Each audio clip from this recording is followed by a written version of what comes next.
This is Mr. William, and today we're getting into something that's been messing with a lot of good men for a long time. Something that doesn't make sense on the surface, and because it doesn't make sense, most men just keep blaming themselves trying to figure out what they're doing wrong. Here's the situation. You know a man, maybe you are that man, who is doing everything he's supposed to do. He's working, he's home, he's not out cheating, he's not drinking his paycheck away, he's not hitting anybody. He shows up. He tries. And his wife or his girlfriend is still walking around like she's miserable, still treating him like he's the bad guy, still talking to her friends about how hard her life is and how unsupported she feels and how much she has to deal with. And he's sitting there thinking, what am I missing? What else can I possibly do? Because from where he's standing, she has a good life, a real life, the kind of life a lot of people would be grateful for. So how does a woman who has all of that still manage to see herself as someone who's suffering? That's what we're talking about today. Why it happens, what she's getting out of it, how it keeps going, and what you can actually do when you're the man living on the other side of it. Stay with me, because once this clicks, a lot of things that used to confuse you are going to start making complete sense. Let's start with the question most men never think to ask. What does she actually get out of feeling like a victim? Because most men assume there's no reason for it. They think she has a good life, so why would she choose to see it as bad? And that's where they get stuck. Because they're thinking about it wrong. Feeling like a victim isn't something she accidentally fell into. It pays off. Maybe not in money, maybe not in ways she could explain out loud, but it pays off every single day in ways that make her life easier. And once you see what those payoffs are, the whole thing stops being a mystery. The first thing she gets is that she never has to say sorry for anything. Not once. Think about what it actually takes to look at yourself honestly and admit you messed up. You have to be willing to feel bad about something. You have to be willing to say, yeah, that was me. I did that. I was wrong. Most people don't like doing that. It's uncomfortable. But when you're the victim, you never have to do it. Because nothing is ever your fault. Every fight that happens, his fault.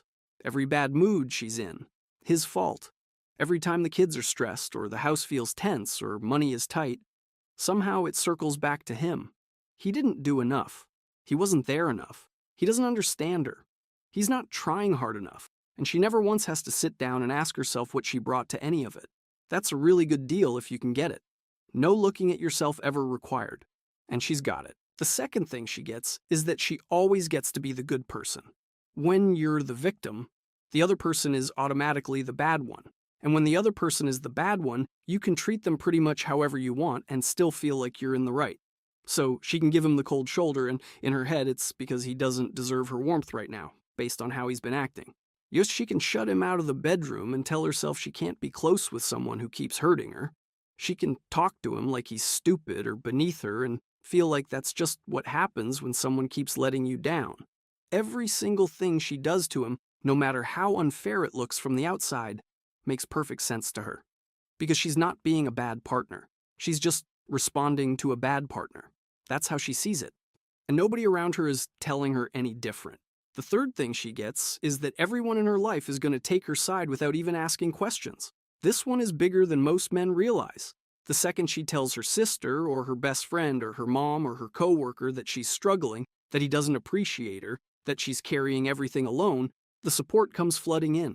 Nobody stops and says, okay, but what does he say about it? Nobody says, are you being fair to him? Nobody pushes back at all. They just go straight to, you deserve better. Why do you put up with it? What are you still doing with him? And she soaks that up. Because it feels like proof. It feels like even the people who love her can see what she's been saying all along. And now that everyone agrees with her, the story gets harder and harder to walk back.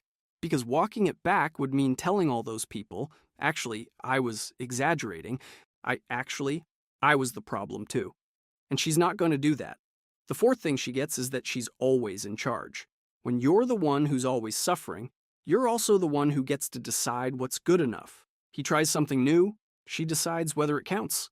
He apologizes, she decides if the apology was real. He changes his behavior.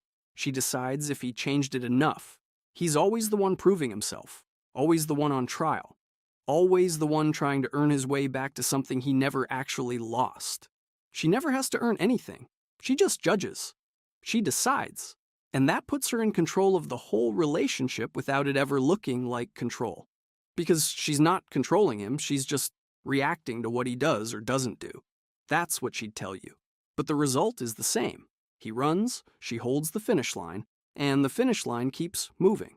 The fifth thing she gets is a free pass to not show up fully. When you're worn out, when you're exhausted from dealing with everything, when you're basically just surviving your own relationship, nobody expects that much from you. So she doesn't have to pull her weight the way they agreed. She doesn't have to be warm or kind or fair.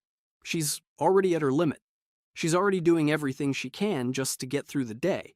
And if he brings up that things feel one-sided, she's got an answer ready. Are you serious right now? Do you know how much I'm already dealing with? The question gets turned around on him before he can even finish asking it, and he backs off, because he doesn't want to seem like he's being unreasonable, so he drops it. The imbalance stays, and she never had to change a thing. Now here's where it gets interesting. Those are the reasons she stays in this. But how does it actually keep running day to day? Because most men feel like they keep hitting a wall no matter how they try to approach things, and there's a reason for that. The first thing that keeps it going is that she hears normal conversations as attacks. Say you come to her and say, "Hey, I noticed the bills are behind. Can we talk about it?" That in your head, you're just bringing up something that needs to be handled. In her head, you're coming after her. Because in the story she's living in, she's already doing everything. She's already at her breaking point. She's already giving more than anyone gives her. So when you bring something to her, even something completely reasonable, it doesn't land as a conversation. It lands as one more person piling on. And she reacts like she's being attacked. She either fires back immediately and brings up everything you've ever done wrong going back 3 years, until the thing you actually wanted to talk about is completely buried. Or she goes totally quiet, checks out, won't look at you, won't respond, just shuts the whole thing down. And either way, you end up walking away having solved nothing, wondering what just happened and why a normal conversation turned into a whole thing again. The second thing that keeps it going is the names she puts on you. To keep treating someone badly while still thinking you're a good person, you need a reason to believe they deserve it.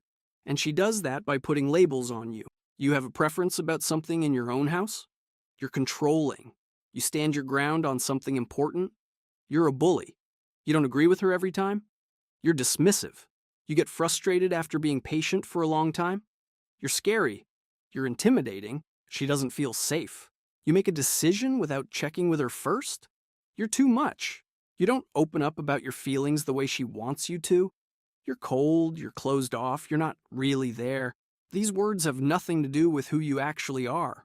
They're just ways to make it okay to treat you the way she's already treating you. If you're controlling, she doesn't have to care what you want.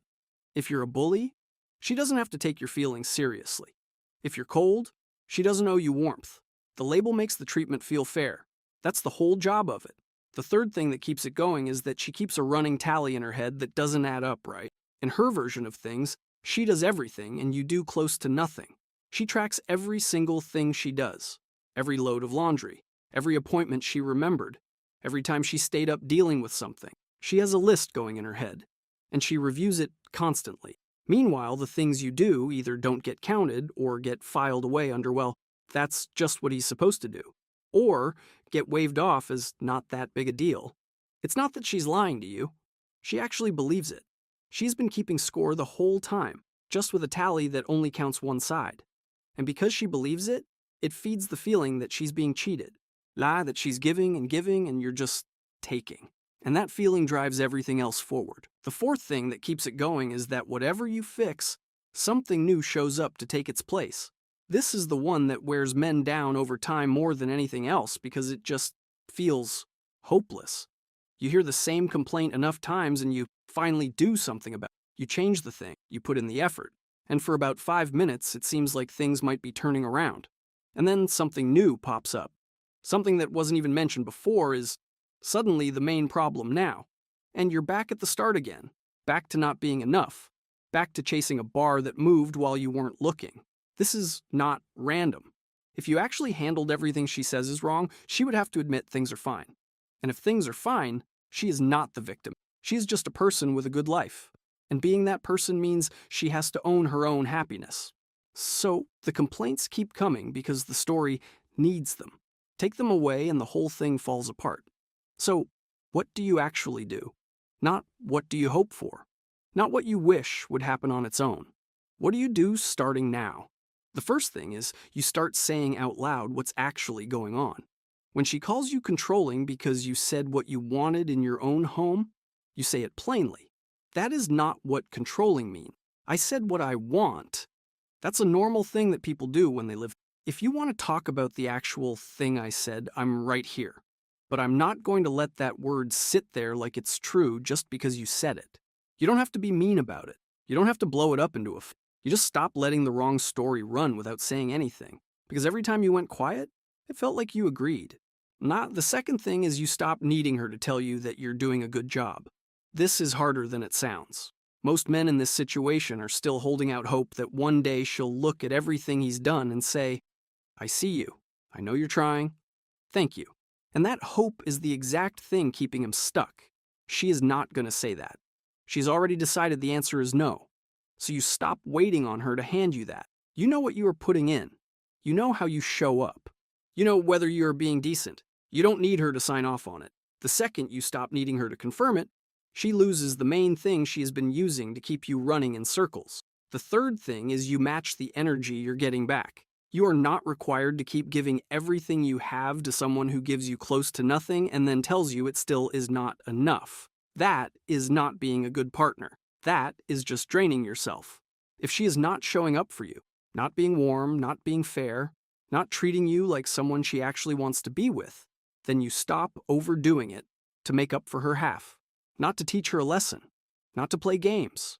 Just because one person giving everything while the other gives nothing is not a relationship. It is a slow drain with no refill, and you have been the one getting drained. The fourth thing is you stop trying to win conversations that are not actually about finding the truth. When the point of an argument is not to work something out but to keep a story alive, your facts are not going to help you. Your logic is not going to help you. Your patience is not going to help you. You can say something perfectly clearly, totally calmly, with everything lined up on your side, and still walk away having gotten nowhere. Because she did not come into that conversation to figure out what is true. She came in to make sure nothing changes. Once you get that, you stop banging your head against it. You say what you need to say once, clearly, and then you let it land where it lands. The fifth thing, and this is the one nobody wants to get to, is being real with yourself about whether this is ever going to change. Because some women are so deep into this story that nothing you do is going to move it. The story is too comfortable. The people around her back it up too completely. The payoffs are too good to give up. If you have already done the work, if you have said the hard thing, if you have held your ground, if you have asked to be treated fairly and stopped begging for approval and stopped overgiving and nothing has shifted, then you are not dealing with a rough patch or a communication problem. You are dealing with someone who needs the story more than she needs a real relationship with. At that point, you have two choices. You stay and accept that this is what your life is going to look like. Or you leave and go build something with someone who does not need you to be the bad guy to feel okay about herself. Most men already know which one is the right call. They are just waiting for someone to say, it is okay to trust what they already know. It is. That permission was always yours. You just kept waiting for her to hand it to you. She never was going to. Here's the part that is hard to sit with. She knows, somewhere underneath all of it, that the story is not completely true. She knows you are not the terrible person she's been describing. She knows you try. She knows the things she says about you are stretched. She just also knows that as long as you keep taking the role she gave you, she does not have to face any of it. The performance only keeps going as long as you are willing to play your part in it. And you have been playing that part for a long time without realizing that is what it was. When you stop, one of two things happens. She wakes up because keeping you matters more to her than keeping the story. Or she goes harder into it, doubles down, and eventually forces the ending rather than face what has actually been going on. Some women choose the story every single time. And that choice, when you finally see it clearly, tells you more about who she is than anything she ever said out loud. She was not looking for a real partner. She was looking for someone to carry the blame so she never had to carry any of it herself. Those are two very different things. A real partner works with you when things are hard. Someone who needs a villain just needs you to keep standing there and accepting the role. and you have been standing there for long enough. Either way, when you stop playing the part, you find out the truth. And the truth, no matter what it turns out to be, is always better than spending the rest of your life confused and wondering what you did wrong when you were not doing anything wrong at all. Drop a comment if any of this sounds familiar. Tell us where you are with it right now. If you're in it right now, or you've been through it before, share what happened and what actually helped you. I'm subscribed because this channel is going to keep going into the real stuff, the patterns that wear good men down quietly over years, and what you can actually do to get yourself out. Stay clear, stay grounded, stay honest with yourself, and stop carrying the blame for a story that was never true.